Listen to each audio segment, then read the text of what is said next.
Hello everybody and welcome to our Peke episode. Now, the last time tayo ay nagkaroon ng Peke episode, this was years ago, pre-pandemic. Kung naalala nyo nun, may mga kumakalat na mga NGK spark plugs na Peke. So, nung nakarating sa atin yon, medyo inis na inis ako, right? Now, just a bit of context here, bakit to busit na busit sa counterfeit. Yung first album namin with my band, wala pang 3 weeks we launched it, kami ay nag-mall tour, pinopromote talaga namin, nagsisipag kami, biglang a few weeks later, ayan na kalat na sa Green Hills. 'Di ba? Puro pirata, puro peke. Inis na inis ako, galit na galit ako noon. Kinompronta ko pa yung mga merchants. Siyempre, yung mga merchants, nanggaling lang yan sa amin. Tapos, parang, sino ka ba? Ba't ka ba galit na galit? Sabi ko, kami yan eh. Ayan yung mukha ko. Kakainis. And katabi niya yung mga peke and DVD. So, it's really, really annoying. Now, hindi lang to nakakainis sa side ng gumawa ng produkto. Like in our case, yung album. On the manufacturers and beyond them, pati yung user, nakakainis to for them. Kasi imagine, niloko ka eh. 'Di ba? Ikaw yung consumer, meron kang biniling produkto na akala mo totoo, gagamitin mo sa motor mo, yung pala peke at baka masira pa yung motor mo. So, it's really annoying. Through the years, marami rin lumabas sa peke. Nabalitaan ko, nagkaroon ng mga peking GV boxes, meron mga peking oils, all of these things. Pero more or less, nakahabol din nila. In fact, yung mga ginagaya nilang pattern ng gulong, nagkalabasan din ng mga ganyan. Pero yun naman, may ibang brand silang sinalpak doon. Iba talaga yung pineke mo, pati yung brand, right? So, nowadays, eto na, meron tayong mga counterfeit na brake fluid. Can you imagine brake fluid tsaka coolant? Two very important products that will help make your motorcycle run safer, di ba? Brake fluid, kung paano ka humihinto, at yung cooling mo para hindi ka mag-overheat. Now, to my right, ito yung orig. Right? Ito yung original. To my left, ito ay yung fake. What you need to look out for when you're buying these products, right? So first and foremost, looking at them, orig, peke. Pag pinagtabi mo sila at pupunahin mo, talagang pupunahin mo siya, makikita mo, the original, mas madiin yung kulay. Mas pusyaw yung peke. Pati yung sharpness ng mga letters dito, yung peke, it's not as fine as the one with orig. Pero yun nga, hindi ka naman pupunta sa tindahan, may dala kang orig para i-compare ng ganyan, di ba? So imagine, pupunta ka sa tindahan, wala kang basis, wala kang comparison, di ba? Titignan mo lang sa shelves. Pag nakita mo to sa shelf, you cannot tell. And even if ipagtabi mo ng harap-harapan, kung di ko sasabihin sa'yo kung alin dito sa dalawa yung orig, hindi mo malalaman, alin dito yung orig, di ba? Is it, baka naman yung orig yung pusyaw, di ba? Alam ko kasi ito yung orig mas madiin yung mga kulay dito. But hindi ko iaasa dyan, ia-eyeball ninyo kung ano yung kulay, magtatansya kayo, tapos magtuturuan kayo ng merchant, wag. Kasi, sinestate ko lang kung ano yung obvious pag magkatabi sila. But there is another way to find out which is orig between the two. Pag nakita niyo hologram, makita niyo yung difference. Yung seal dito sa peke, hindi siya hologram. At least itong pinadala sa akin ng Preston, pinakita nila sa akin, ito, wala siyang hologram. With this particular one. Compared dito sa hologram dito, very clear naman.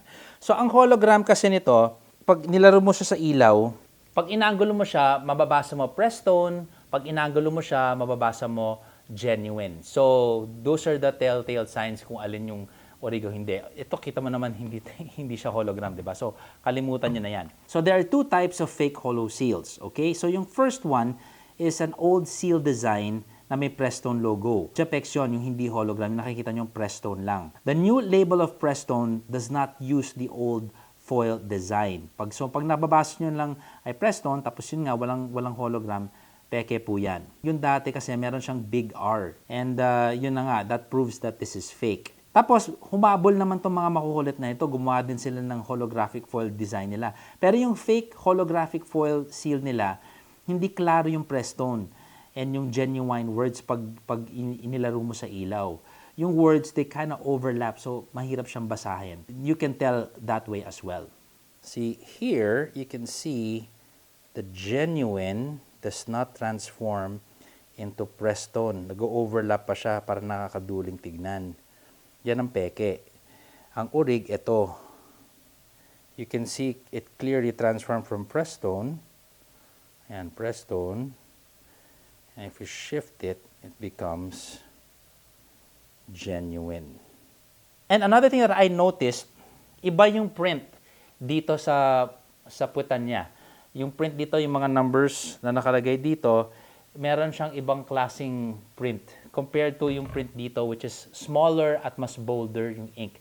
Mas kitang-kita mo yung kanyang difference. I have another one Galing to sa same batch ng box na pinagkuhanan ko. And you see, ganyan na yung style ng numbers niya dito. Now, another thing that I have noticed na yung numbers na makikita ko sa Urig, dito sa label nakaprint yung number.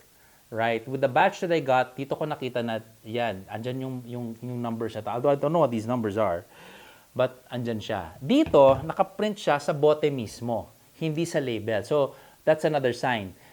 Peke to kasi nasa bote yung numbers. Right? As opposed to this one, ay nasa label.